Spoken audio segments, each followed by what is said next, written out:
scared. I'm so scared. Okay. I'm about to move from week 1 to 2 of the Artist's Way journey, which means that I'm ready to do my first week's check-in.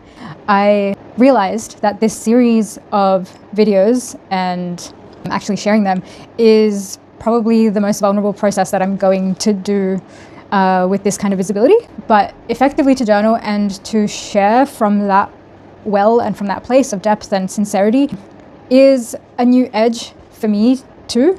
It was tapping into my kind of demand avoidance around like, this book can't tell me what to do, my creativity is my own.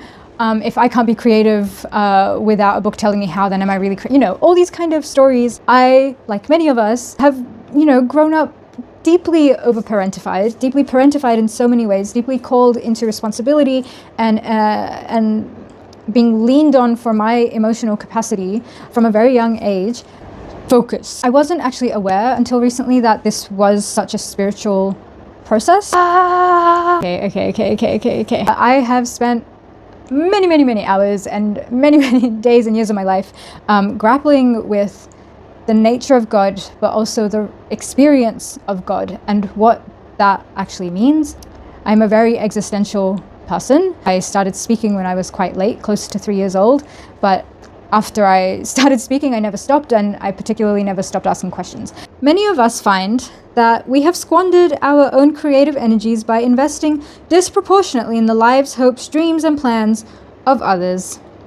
As I have sat with grief over these 2 years, at the same time as grieving Benji, I have been grieving the many deaths of my inner children. I have a thought forming, hang on.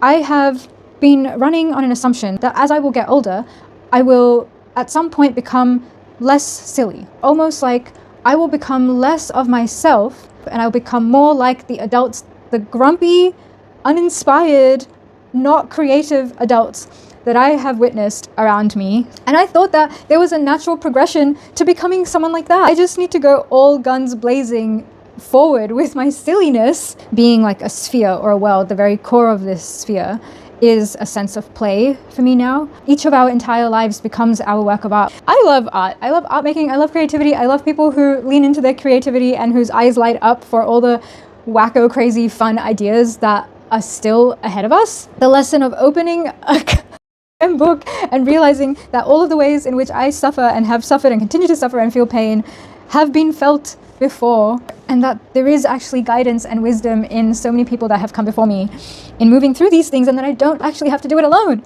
I don't have to do it alone. This is going great.